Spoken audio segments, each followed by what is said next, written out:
Hello, നമസ്കാരം. എന്തൊക്കെയാണ് ഈ കൊച്ചു കേരളത്തിൽ നടക്കുന്നത്? മന്ത്രിയുടെ അളിയൻ മന്ത്രിയുടെ സെക്രട്ടറി ആകുന്നു, വിമർശനമുയരുമ്പോൾ ന്യായീകരിച്ച് മെഴുകുന്നു, സൂചി കൊണ്ടെടുക്കേണ്ടത് തൂമ്പ കൊണ്ടെടുക്കേണ്ടി വരുന്ന ഘട്ടമാകുമ്പോൾ രാജിവെച്ചൊഴിയുന്നു. അടുത്തത് വക്കീൽ നിയമനമാണ്.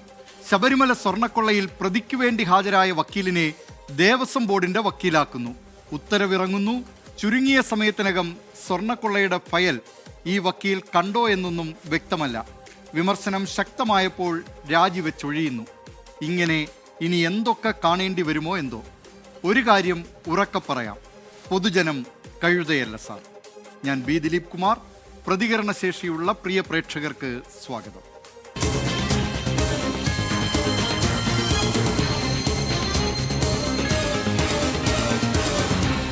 പൊതുജനം കഴുതയല്ല സാർ. അപ്പോൾ നമ്മൾ ഇന്ന് ആദ്യം പോകുന്നത് ആ വക്കീൽ നിയമനവുമായി ബന്ധപ്പെട്ട കാര്യത്തിലേക്കാണ്. ശബരിമല സ്വർണ്ണക്കൊള്ള കേസിലെ പ്രതികളുടെ അഭിഭാഷകനെ ദേവസ്വം സ്പെഷ്യൽ ഗവൺമെന്റ് പ്ലീഡറാക്കിയ തീരുമാനം സർക്കാരിനെ ഭരണത്തിലെത്തിച്ച ജനങ്ങളോടുള്ള വെല്ലുവിളിയാണ്. അധികാരം കിട്ടിയപ്പോൾ പ്രതിപക്ഷത്തിരുന്ന് ഉന്നയിച്ച കാര്യങ്ങൾ മറന്നുപോയിരിക്കുന്നു എന്നത് കൂടിയാണ് പ്ലീഡർ നിയമനത്തിലെ പിഴവ്. നിയമനങ്ങൾ നടത്തുമ്പോൾ ആവശ്യമായ പരിശോധന കൂടി വേണമെന്ന അടിസ്ഥാന വസ്തുത മറന്നുപോയതാണ് ഒരിക്കലും പൊറുക്കാനാവാത്ത ഈ തെറ്റ് സംഭവിക്കാൻ കാരണം. പ്ലീഡർ പാൻ ആരുടേത്? തിരുവനന്തപുരത്ത് നിന്ന് ആർ ശ്രീജിത്ത് തയ്യാറാക്കിയ റിപ്പോർട്ട് കാണാം. UDF സർക്കാർ അധികാരത്തിൽ വന്ന ശേഷം ചേർന്ന KPCCയുടെ വിശാല നേതൃയോഗത്തിൽ മുഖ്യമന്ത്രി VD സതീശൻ തൻ്റെ സഹനേതാക്കൾക്ക് ഒരു ഉപദേശം നൽകി. സർക്കാരിലേക്ക് ശുപാർശകളുമായി വരുമ്പോൾ ശുപാർശ ചെയ്യപ്പെടുന്ന വ്യക്തികളുടെ പശ്ചാത്തലം എന്താണെന്ന് കൂടി ഒന്ന് പരിശോധിക്കണം. അതിനുശേഷം വേണം ശുപാർശകളുമായി വരാൻ. എന്തായാലും സർക്കാർ ഈ കാര്യങ്ങളുടെ എല്ലാം പശ്ചാത്തലം പരിശോധിക്കും. ഇതായിരുന്നു VD സതീശൻ നൽകിയ ഉപദേശം. എന്നാൽ സഹപ്രവർത്തകർ നൽകിയ ഈ വിലപ്പെട്ട ഉപദേശം സ്വന്തം വകുപ്പിന് കീഴിലുള്ള പ്ലീഡർമാരുടെ നിയമന കാര്യത്തിൽ മുഖ്യമന്ത്രി മറന്നുപോയി. അതാണ് ഇപ്പോൾ ദേവസ്വം ഗവൺമെന്റ് സ്പെഷ്യൽ പ്ലീഡർ നിയമനം വിവാദമാകാനുള്ള കാരണം. ജൂൺ 4 ചേർന്ന മന്ത്രിസഭാ യോഗത്തിലാണ് ഹൈക്കോടതിയിലെ സർക്കാർ അഭിഭാഷകരുടെ നിയമന പട്ടികയ്ക്ക് അംഗീകാരം നൽകിയത്. ആ കൂട്ടത്തിൽപ്പെട്ട നിയമനങ്ങളിലൊന്നാണ് ഇപ്പോൾ വിവാദമായ KB പ്രദീപിൻ്റെ നിയമനം. പ്ലീഡർമാരുടെ പട്ടിക പൊതുവായി വരുന്നതാണെങ്കിലും ദേവസ്വവുമായി ബന്ധപ്പെട്ട നിയമപ്രശ്നങ്ങളിൽ പ്രാവീണ്യമുള്ള അഭിഭാഷകനായ KB പ്രദീപിന് ദേവസ്വത്തിൻ്റെ സ്പെഷ്യൽ പ്ലീഡറായാണ് നിയമനം ലഭിച്ചത്. ശബരിമല സ്വർണ്ണക്കൊള്ളക്കേസിൽ പ്രതിസ്ഥാനത്തുള്ള ചെന്നൈയിലെ സ്മാർട്ട് ക്രിയേഷൻസിന് വേണ്ടി ഹാജരായിക്കൊണ്ടിരുന്ന അഭിഭാഷകനാണ് KB പ്രദീപ്. സ്വർണ്ണക്കൊള്ളയിൽ പ്രതിഭാഗത്തിനു വേണ്ടി വാദിച്ചിരുന്ന അഭിഭാഷകൻ ഇനി സർക്കാരിന് വേണ്ടി ഹാജരാകേണ്ടി വരുമെന്നതാണ് ഈ തീരുമാനത്തിന്റെ അപകടം. അതുതന്നെയാണ് നിയമനം വിവാദമാകാനുള്ള കാരണവും. ചാർജ് എടുത്തിട്ടില്ലെങ്കിൽ പിന്നെ ഓർഡർ റദ്ദാക്കിയാൽ മതിയായിരുന്നു. ചാർജ് എടുത്തത് കൊണ്ടാണ് രാജിവെക്കേണ്ടി വന്നതെന്നാണ് ഞാൻ മനസ്സിലാക്കുന്നത്. ചാർജ് എടുത്തു കഴിഞ്ഞാൽ സ്വാഭാവികമായിട്ട് എല്ലാ ഫയലുകളും ചാർജ് എടുത്ത വക്കീലിൻ്റെ അടുത്ത് എത്തിയിട്ടുണ്ടാവും. ഈ അഭിഭാഷകൻ പരസ്യമായി മാധ്യമങ്ങളുടെ മുൻപിൽ ഇത്തരം കാര്യങ്ങളിൽ കൊള്ളയെ ന്യായീകരിച്ചുകൊണ്ടുള്ള ആ കമ്പനിയുടെ വാദമുഖങ്ങൾ നിരത്തിയിട്ടുള്ള ആൾ കൂടിയാണ്. വിവാദമായപ്പോൾ മാത്രമാണ് സർക്കാരിന് തീരുമാനത്തിന്റെ അപകടം മനസ്സിലായത്. ദേവസ്വം വകുപ്പിലെ നിയമനത്തിന്റെ ഉത്തരവാദിത്വം മുഖ്യമന്ത്രി ഏൽപ്പിച്ച് മന്ത്രി K മുരളീധരൻ കൈകഴുകി. ഞാൻ പറയാം, ഒരു കാരണവശാലും പ്രതികളാരും രക്ഷപ്പെടില്ല. അക്കാര്യത്തിൽ ഉറപ്പ് നൽകാം.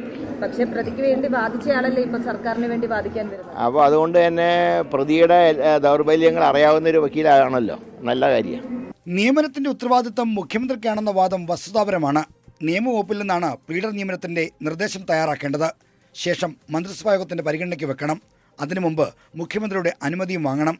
ഇവിടെ നിയമവകുപ്പ് കൈകാര്യം ചെയ്യുന്ന മന്ത്രിയും മുഖ്യമന്ത്രിയും VD സതീശൻ തന്നെയാണ്.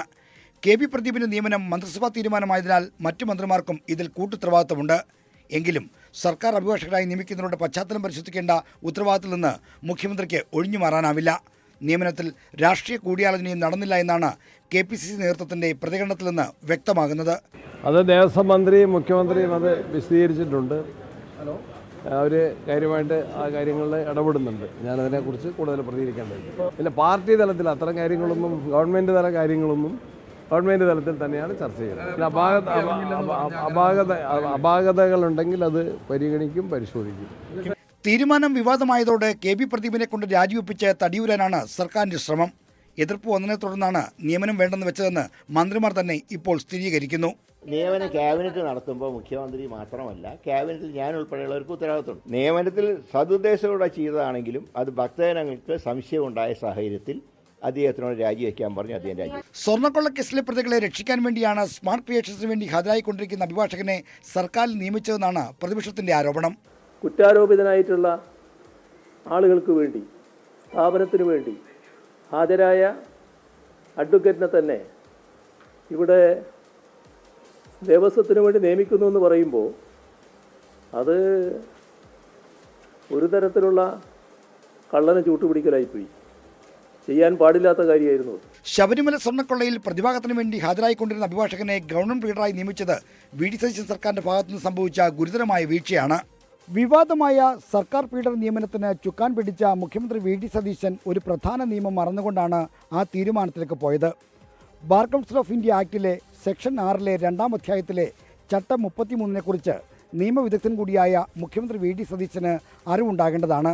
ഒരു കേസിൽ ഏതെങ്കിലും ഒരു കക്ഷിക്ക് വേണ്ടി ഹാജരാകുന്ന അഭിഭാഷകൻ അതേ കേസിൽ എതിർകക്ഷിക്ക് വേണ്ടി ഹാജരാകാൻ പാടില്ല എന്നാണ് ചട്ടം 33 പറയുന്നത്. ദേവസ്വം പ്ലീഡർ നിയമനത്തിൽ മുഖ്യമന്ത്രിയും ചുമതലയേറ്റെടുത്ത അഭിഭാഷകൻ കെ വി പ്രദീപും അത് മറന്നു. അധികാരം ചിലപ്പോഴൊക്കെ സൗകര്യപ്രദമായ മറവി കൂടിയാണ്. തിരുവനന്തപുരത്ത് നിന്ന് ആർ ശ്രീജിത്ത്, 24. നിരവധി പ്രേക്ഷകരാണ് ഈ വാർത്തയോട് പ്രതികരിക്കുന്നത്. ആശാ സിംഗപ്പൂർ പറയുന്നു, പലതും കാണേണ്ടി വരും, പലതും കണ്ടും കേട്ടും മടുത്തു. പുതിയ ഭരണം വന്നത് അങ്ങനെ മടുത്തിട്ടാണ്. ഇവിടെയും പലതും നടക്കുന്നു. കുറ്റം പറയാൻ പ്രതിപക്ഷത്തിരിക്കുമ്പോൾ മിടുക്കന്മാർ ആയിരുന്നു എന്ന്. സദാശിവൻ പിള്ള പറയുന്നു, nepotism is at its waste in these appointments എന്ന്. രവികുമാർ പി വി പറയുന്നു, സ്വർണ്ണക്കൊള്ള കേസിൽ എല്ലാ രാഷ്ട്രീയ പാർട്ടിക്കും പങ്കുണ്ടെന്ന് ഇതിൽ നിന്ന് വ്യക്തമല്ലേ എന്ന കാര്യം. ബഷീർ ടി കെ പറയുന്നു, തെറ്റാണെന്നറിഞ്ഞപ്പോൾ തിരുത്തിയില്ലേ, അതല്ലേ വേണ്ടത്, അല്ലാതെ ന്യായീകരിച്ച് നിന്നില്ലല്ലോ, അതല്ലേ നമ്മൾ കാണേണ്ടത് എന്ന കാര്യം. ഇമ്പിച്ചിക്കോയ തങ്ങൾ പറയുന്നു, ഭരണം മാറുന്നതനുസരിച്ച് നിയമങ്ങളും മാറുന്നതാണ് കേരളത്തിൽ ഇപ്പോൾ കണ്ടുവരുന്നത്. കഴിഞ്ഞ ഗവൺമെൻറ് പിൻവാതിൽ നിയമനം നടത്തിയിരുന്നു, പരാതി അതായിരുന്നു. പക്ഷേ ആ പരാതി തിരുത്താൻ വന്നവരും പിൻവാതിൽ തുറന്നു വെച്ചാൽ എന്തു ചെയ്യാനാണ് എന്ന്. ഇങ്ങനെ നിരവധി പ്രേക്ഷകരാണ് ഇതുമായി ബന്ധപ്പെട്ട ഈ വാർത്തയുമായി ബന്ധപ്പെട്ട പ്രതികരണങ്ങൾ നടത്തുന്നത്. മറ്റൊരു വിശേഷത്തിലേക്കാണിനി. കാലവർഷം ശക്തമായതിനെ തുടർന്ന് ഡെങ്കിപ്പനി, ഷിഗല്ല, വെസ്റ്റ് നൈൽ പനി, എലിപ്പനി തുടങ്ങിയ പകർച്ചവ്യാധികൾ പടരുന്നതിൽ കനത്ത ആശങ്കയിലാണ് ജനങ്ങൾ. പനി ബാധിച്ച് സംസ്ഥാനത്ത് പ്രതിദിനം 10,000-ത്തിലധികം ആളുകളാണ് ചികിത്സ തേടുന്നത്. അതേസമയം നിർദ്ദേശങ്ങളും പ്രതിരോധ പ്രവർത്തനവുമായി ആരോഗ്യവകുപ്പും രംഗത്തുണ്ട്. ഭയം വേണ്ട, ജാഗ്രത മതി.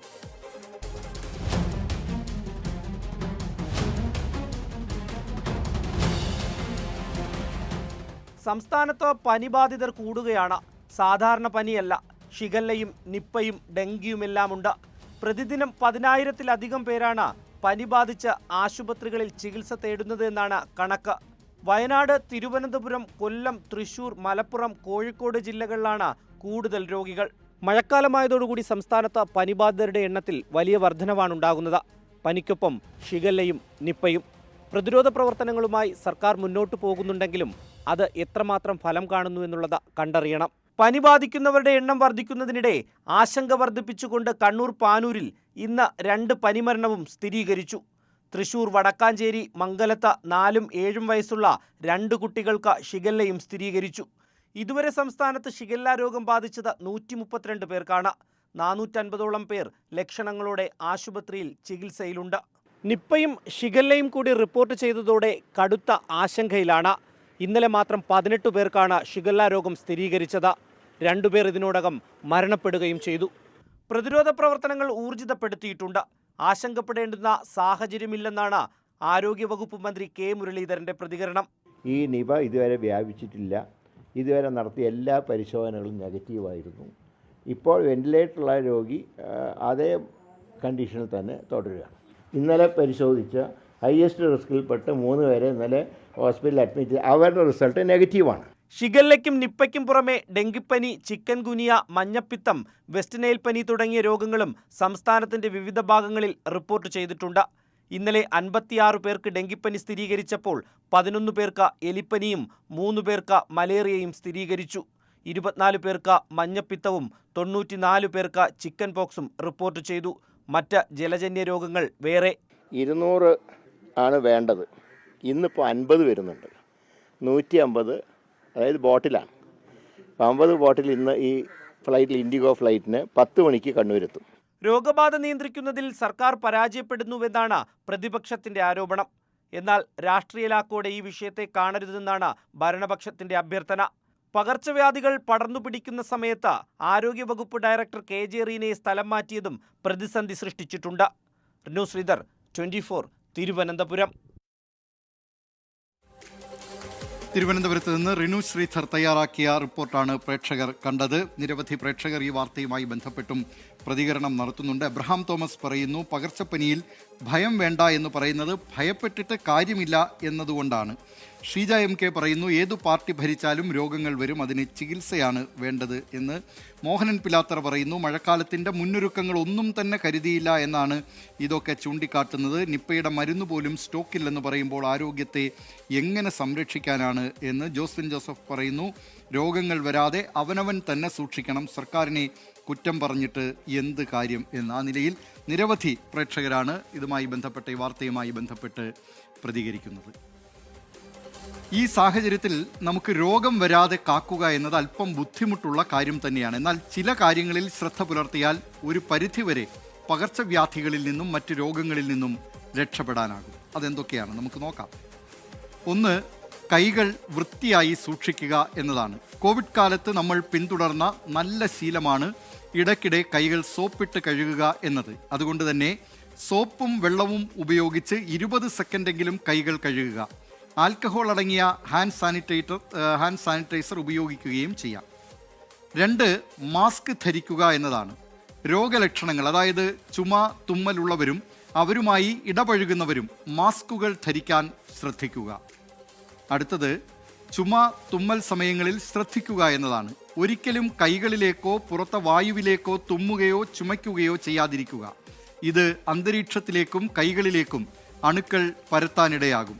തുമ്മുമ്പോഴും ചുമയ്ക്കുമ്പോഴും വായയും മൂക്കും തൂവാലയോ ടിഷ്യൂ പേപ്പറോ ഉപയോഗിച്ച് മൂടുക.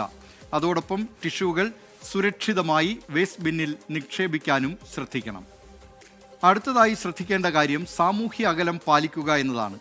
രോഗലക്ഷണങ്ങൾ പ്രകടിപ്പിക്കുന്നവർ മറ്റുള്ളവരിൽ നിന്നും അകലം പാലിക്കുക. 5, ഭക്ഷണ ജലശുചിത്വം. തിളപ്പിച്ചാറിയ വെള്ളം മാത്രം കുടിക്കുക. പഴങ്ങളും പച്ചക്കറികളും നന്നായി കഴുകിയ ശേഷം മാത്രം കഴിക്കുക. 6ാമത്തെ പ്രധാനപ്പെട്ട കാര്യം പരിസര ശുചിത്വമാണ്. കൊതുക് പോലെയുള്ള രോഗവാഹകരുടെ പ്രജനനം തടയുന്നതിനായി വീടുകളിലും പരിസരങ്ങളിലും വെള്ളം കെട്ടിക്കിടക്കാതെ ശ്രദ്ധിക്കുക. വീടും പരിസരവും വൃത്തിയായി സൂക്ഷിക്കുകയും വേണം. ഇത്തരം കാര്യങ്ങൾ നമ്മൾ ശ്രദ്ധിച്ചാൽ ഒരു പരിധിവരെ ഈ പകർച്ചവ്യാധികളെ നമുക്ക് അകറ്റാനാകും.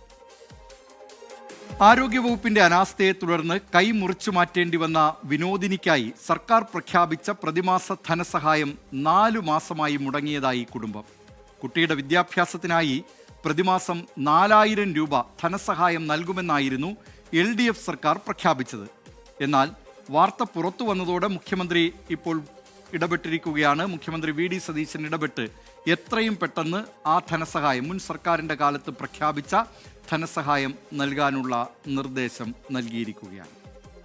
മറക്കരുത്, മകളാണ്. പാലക്കാട് ജില്ലാ ആശുപത്രിയിലെ ആരോഗ്യ പ്രവർത്തകരുടെ ഒരു നിമിഷത്തെ അശ്രദ്ധ അല്ലെങ്കിൽ പിഴവ് കാരണമാണ് 10 വയസ്സുകാരിയായ ഒരു പെൺകുട്ടിക്ക് വലതു കൈ തന്നെ നഷ്ടമാകാൻ കാരണമായത്. അന്നത്തെ സർക്കാർ സംഭവം വിവാദമായപ്പോൾ കുട്ടിക്ക് പഠന ചിലവ് ഉൾപ്പെടെ ധനസഹായം പ്രഖ്യാപിച്ചിരുന്നു. എന്നാൽ ആ പഠന ചിലവ് പോലും ഇപ്പോൾ പ്രതിമാസം ലഭിക്കുന്നില്ല എന്നാണ് പരാതി.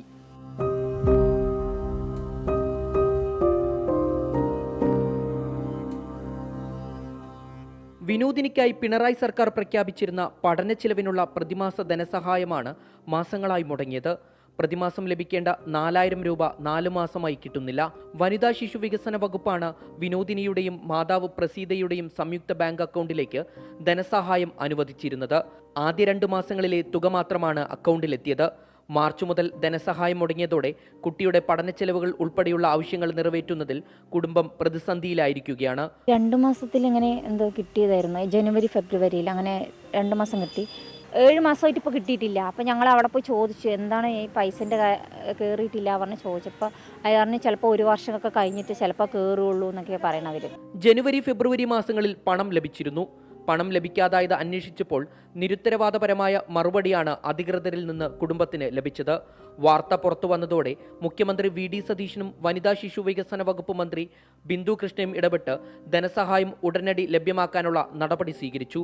അതേസമയം പിഴവ് വരുത്തിയ ഡോക്ടർമാർക്കെതിരെ നിസാര വകുപ്പുകൾ മാത്രമാണ് പോലീസ് ചുമത്തിയിരിക്കുന്നതെന്ന് അമ്മ പറഞ്ഞു. ചെറിയൊരു വകുപ്പാണ് ചുമത്തിയിരിക്കുന്നത്. 3 മാസത്തേക്കും പിന്നെ 16,000 രൂപ അങ്ങനെ എന്തോണ് പിഴയിട്ടിരിക്കുന്നത്. എൻ്റെ കുട്ടിൻ്റെ കയ്യാ പോയിരിക്കണം. അപ്പോൾ അതിന് വലിയൊരു സംഭവമായിട്ടാണ് കാണേണ്ടത്. പാലക്കാട് പല്ലശ്ശേന ഒഴുവാറ സ്കൂളിലെ 5ാം ക്ലാസ് വിദ്യാർത്ഥിനിയാണ് വിനോദിനി. പഠന ചെലവിനുള്ള പ്രതിമാസ ധനസഹായത്തുക ലഭിച്ചില്ലെന്ന വാർത്ത പുറത്തു വന്നതോടെ മുഖ്യമന്ത്രി വി ഡി സതീശൻ ഉൾപ്പെടെ ഇടപെട്ട് എത്രയും പെട്ടെന്ന് തുക ലഭ്യമാക്കാനുള്ള നടപടി സ്വീകരിച്ചു കഴിഞ്ഞു. ഇനിയെങ്കിലും ആ തുക ലഭിക്കുമെന്ന പ്രതീക്ഷയിലാണ് ആ കുടുംബം. ക്യാമറാമാൻ രാജീവ് സുദേവനൊപ്പം ഷാരിഖ് നവാസ്, 24 പാലക്കാട്. പൊതുജനം കഴുതയല്ല സാർ. നിരവധി പ്രേക്ഷകർ ഈ വാർത്തയുമായി ബന്ധപ്പെട്ട പ്രതികരണം നടത്തുന്നുണ്ട്. അസ്മാബി പറയുന്നു, ആ പെൺകുട്ടിയുടെ അവസ്ഥ ആർക്കും വരാതിരിക്കട്ടെ. CPIM പ്രഖ്യാപിക്കുകയുള്ളൂ, അത് കിട്ടാൻ പ്രയാസമാണ് എന്ന്. വസന്തകുമാരി കെ പറയുന്നു, കുഞ്ഞുമോൾ, അവളുടെ കാര്യം പരിഗണിക്കേണ്ടതാണ് എന്ന്. രവികുമാർ PB പറയുന്നു, എത്രയും പെട്ടെന്ന് ആ കുട്ടിക്ക് അർഹതപ്പെട്ട തുക കൊടുക്കണം, അത് ആ ഡോക്ടർമാരിൽ നിന്ന് വാങ്ങിക്കൊടുക്കണം. ഒരു കുഞ്ഞിൻ്റെ ഭാവിയാണ് അവർ നശിപ്പിച്ചത് എന്ന്. സൈദലവി KP പറയുന്നു, ഭരണം മാറിയില്ലേ, അതുകൊണ്ടായിരിക്കും കൊടുക്കാതെ നിന്നത് എന്ന്. ഏതായാലും ആ കുട്ടിയുടെ കാര്യത്തിൽ മുഖ്യമന്ത്രി ഇപ്പോൾ ഇടപെട്ടിരിക്കുകയാണ്. അതിന് വേണ്ട ചികിത്സയൊരുക്കട്ടെ, സഹായം നൽകട്ടെ. മറ്റൊരു വിശേഷത്തിലേക്കാണിനി. ഭൂരഹിതരും ഭവനരഹിതരുമായ നിരവധി കുടുംബങ്ങൾക്ക് തണലൊരുക്കിയ ലൈഫ് മിഷൻ പദ്ധതി കൊണ്ട് ഗുണം ലഭിക്കാതെ പോയവരെക്കുറിച്ചാണ് ഇനി പറയാൻ പോകുന്നത്. കാസർഗോഡ് ബെണ്ടിച്ചാലിൽ നിർമ്മാണം ആരംഭിച്ച് 5 വർഷം കഴിയുമ്പോഴും ഫ്ളാറ്റ് പൂർത്തീകരിക്കാനായിട്ടില്ല. 90% പണി പൂർത്തിയായ ഫ്ളാറ്റ് നിർമ്മാണത്തെ പ്രതിസന്ധിയിലാക്കി കരാറുകാരായ ഹൈദരാബാദിലെ പെന്നാർ ഇൻഡസ്ട്രീസ് സ്ഥലം വിടുകയായിരുന്നു. 5 ജില്ലകളിൽ ഒരേ സമയം പ്രഖ്യാപിച്ച ഫ്ളാറ്റുകളിൽ 4ഇടത്തെയും നിർമ്മാണം പൂർത്തിയാക്കി ഗുണഭോക്താക്കൾക്ക് കൈമാറിക്കഴിഞ്ഞു. എന്നാൽ നിർമ്മാണം നിലച്ചതോടെ 44 പാവപ്പെട്ട കുടുംബങ്ങളുടെ പ്രതീക്ഷകൾക്ക് മേലാണ് കരിനിഴൽ വീണിരിക്കുന്നത്. കാസർഗോഡ് നിന്ന് പ്രദീപ് നാരായൺ തയ്യാറാക്കിയ റിപ്പോർട്ട് കാണാം. ലൈഫില്ലാതെ 44 കുടുംബങ്ങൾ. ഭൂരഹിതരും ഭവൻരഹിതരുമായ 44 കുടുംബങ്ങൾക്ക് തണലൊരുക്കാൻ ലൈഫ് മിഷൻ പദ്ധതിയിൽ ഒരു ഫ്ളാറ്റ് സമുച്ചയമെന്ന ആശയത്തെ ഇരുകൈയും നീട്ടി സ്വീകരിച്ചതാണ് കാസർഗോട്ടുകാർ. പക്ഷേ പദ്ധതി പ്രഖ്യാപനം നടത്തി 5 വർഷം കഴിയുമ്പോഴും ഗുണഭോക്താക്കൾക്ക് ഫ്ളാറ്റുകൾ കൈമാറാൻ സാധിച്ചിട്ടില്ല. കോടികൾ മുടക്കി പ്രീഫാബ് സാങ്കേതിക വിദ്യയിൽ 4 നിലകളിലായാണ് ഫ്ളാറ്റ് നിർമ്മാണം പൂർത്തിയാക്കിയത്. ആ പദ്ധതി പ്രദേശം ഇന്ന് കാട് കയറി നശിക്കുമ്പോൾ ആരാണ് അതിന് ഉത്തരം പറയുക?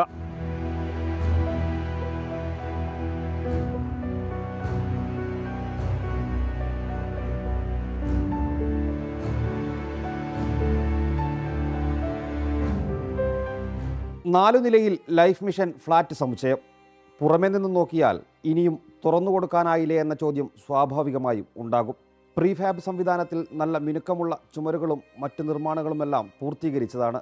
പക്ഷേ ചുരുക്കം പ്രവൃത്തികൾ ബാക്കി നിൽക്കെ കരാറുകാരായ ഹൈദരാബാദ് ആസ്ഥാനമായ പെന്നാർ ഇൻഡസ്ട്രീസ് തുകയുടെ കാര്യത്തിൽ തർക്കമുന്നയിച്ച് മടങ്ങിയതോടെയാണ് എല്ലാം താറുമാറായത്. ഇപ്പോൾ പ്രദേശം കാടുമൂടാൻ തുടങ്ങി. ലൈഫിന് ആവശ്യമുള്ള കുറേ ആൾക്കാരുണ്ട്. ഇത് ഇപ്പോൾ എപ്പോൾ ഈ പണി പൂർത്തിയാകുന്നെന്നുള്ളത് കാത്തു നിന്നിട്ട് കുറേ ആൾക്കാരുണ്ട്. 10 വർഷമായി ബിൽഡിങ് ഇത്ര ഇതിലായിട്ട്. അപ്പോൾ എത്രയും പെട്ടെന്ന് ആക്കണം എന്നാണ് ഞങ്ങളുടെ അഭിപ്രായം. പ്രീഫാബ് സാങ്കേതിക വിദ്യയിൽ 6 മാസത്തിനകം നിർമ്മാണം പൂർത്തിയാകുമെന്ന് പ്രതീക്ഷിച്ച ഭവന സമുച്ചയം 5 വർഷം കഴിയുമ്പോഴും ഒരു സ്വപ്നമായി അവശേഷിക്കുന്നു. 2020 സെപ്റ്റംബറിൽ മുഖ്യമന്ത്രി തറക്കല്ലിട്ട സമുച്ചയ നിർമ്മാണത്തിന് കോവിഡായിരുന്നു ആദ്യ വെല്ലുവിളി. ലോക്ക്ഡൗൺ കാരണം ഇതര സംസ്ഥാന തൊഴിലാളികളുടെ വരവ് നിലച്ചതോടെ നിർമ്മാണം നീണ്ടുപോയി. പിന്നീട് തദ്ദേശ തിരഞ്ഞെടുപ്പ്, നിയമസഭാ തിരഞ്ഞെടുപ്പ് എന്നിങ്ങനെ ഓരോ കാരണങ്ങൾ. സംസ്ഥാന സർക്കാരിൻ്റെ 100 ദിന കർമ്മ പദ്ധതിയിൽ ഉൾപ്പെടുത്തി കഴിഞ്ഞ വർഷം ഒടുവിൽ ഉദ്ഘാടനം നടത്താൻ ശ്രമം നടന്നിരുന്നെങ്കിലും കുടിവെള്ള പ്രശ്നം ഉയർന്നു. കാസർഗോഡ് വികസന പാക്കേജിൽ നിന്നും 59.9 ലക്ഷം ചെലവിൽ സംവിധാനമൊരുക്കി. എന്നിട്ടും ഫ്ളാറ്റ് കൈമാറും വിധം പദ്ധതി പൂർത്തീകരണം മാത്രം ആയില്ല. കിടപ്പുമുറി, ഹാൾ, കിച്ചൺ, അങ്ങനെ ഒരു കുടുംബത്തിന് വേണ്ട അത്യാവശ്യ സൗകര്യങ്ങളെല്ലാം ഈ ഫ്ളാറ്റ് സമുച്ചയത്തിലുണ്ട്. ടൈൽ വിരിക്കൽ ഉൾപ്പെടെ 90% പണിയും പൂർത്തിയായി കഴിഞ്ഞു. പുറമെ കാടുമൂടിയതിനൊപ്പം അകത്ത് പൊടിയും മാറാലയും നിറയുന്ന സാഹചര്യമാണ് ഇപ്പോഴുള്ളത്. ലൈറ്റ് ഗേജ് സ്റ്റീൽ ഫ്രെയിം ഉപയോഗിച്ചുള്ള പ്രീഫാബ് സാങ്കേതിക വിദ്യയിലാണ് ഫ്ളാറ്റ് ഒരുക്കിയിരിക്കുന്നത്. 6.64 കോടി രൂപയാണ് പദ്ധതിയുടെ മൊത്തം ചെലവായി 2020 കണക്കാക്കിയിരുന്നത്. 5.15 കോടി രൂപ കെട്ടിടത്തിനും 66 ലക്ഷം രൂപ അനുബന്ധ സൗകര്യങ്ങൾക്കുമാണ് നീക്കിവെച്ചത്. പഴയ കരാറിന് ശേഷം നിർമ്മാണ ചെലവിൽ ഉണ്ടായ വർധനവ് യാഥാർത്ഥ്യമാണ്. അത്തരം പ്രശ്നങ്ങൾ പരിഹരിക്കാനും സാധാരണക്കാരായ നിരവധി കുടുംബങ്ങളുടെ വീട് എന്ന സ്വപ്നം യാഥാർത്ഥ്യമാക്കാനുമാണ് അധികാര കേന്ദ്രങ്ങൾ മുൻകൈയെടുക്കേണ്ടത്.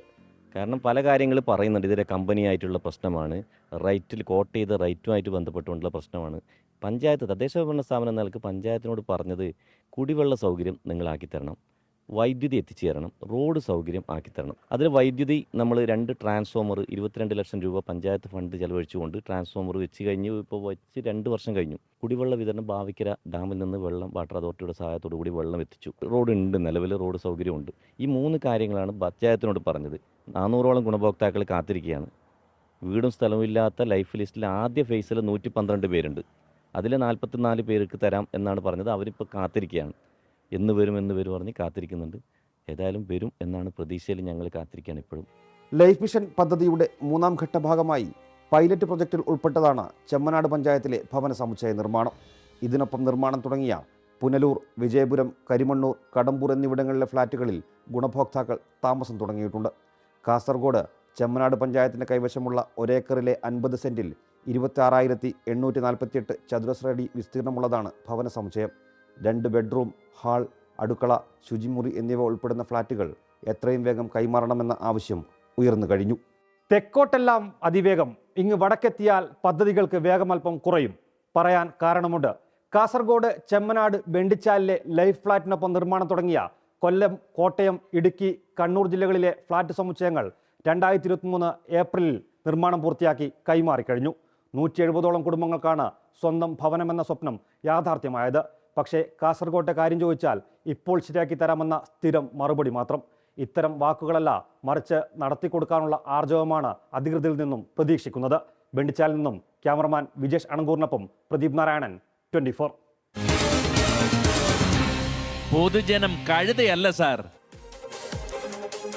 44 കുടുംബങ്ങളെ ഇങ്ങനെ മഴയിൽ നിർത്താതെ അവർക്ക് ഈ ഭവന പദ്ധതി സമുച്ചയത്തിൽ അവിടെ താമസിക്കുന്നതിനുള്ള സൗകര്യങ്ങൾ അധികൃതർ ചെയ്തു കൊടുക്കണം. അതിനവിടെ ഉത്തരവാദിത്തപ്പെട്ട ജനപ്രതിനിധികൾ, രാഷ്ട്രീയ പാർട്ടികൾ ഇവരൊക്കെ മുൻകൈയെടുത്ത് സമ്മർദ്ദം ചെലുത്തി ഈ പദ്ധതി പൂർത്തീകരിച്ച് ആ കുടുംബങ്ങളെ അവിടെ താമസിക്കാനുള്ള സൗകര്യം ഒരുക്കുകയും വേണം. നിരവധി പ്രേക്ഷകർ ഇതുമായി ബന്ധപ്പെട്ട് പ്രതികരിക്കുന്നുണ്ട്. വർഗീസ് പറയുന്നു, ലൈഫ് മിഷൻ വീടായില്ലെങ്കിലും എഴുതി വെച്ച കല്ലിൽ പിണറായിയുടെ പേരുമുണ്ടല്ലോ, അതുമതി എന്ന്. മിനിബാബു പറയുന്നു, പാവങ്ങളുടെ കാര്യം കോടികൾ വകമാറ്റി ചെലവഴിച്ച് കാണും.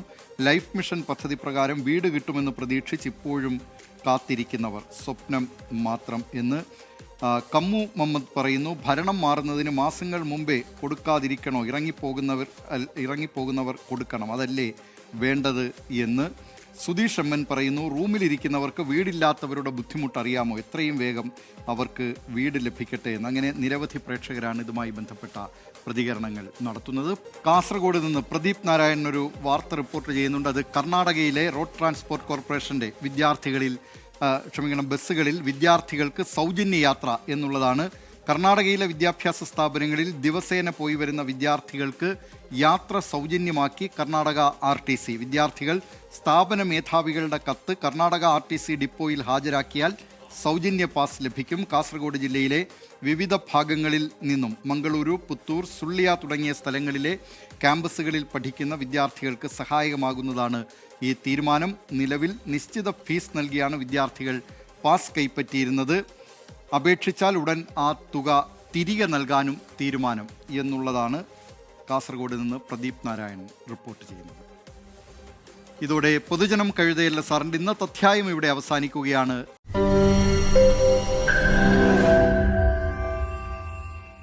ലോകത്തെവിടെയായാലും ഏത് സമയത്തും 24 വാർത്തകളും ഓഗ്മെന്റഡ് റിയാലിറ്റി പാക്കേജുകളും എക്സ്പ്ലെയിനറുകളും വിശദമായി കാണാൻ ഞങ്ങളുടെ യൂട്യൂബ് ചാനൽ നിങ്ങൾക്ക് സബ്സ്ക്രൈബ് ചെയ്യാം.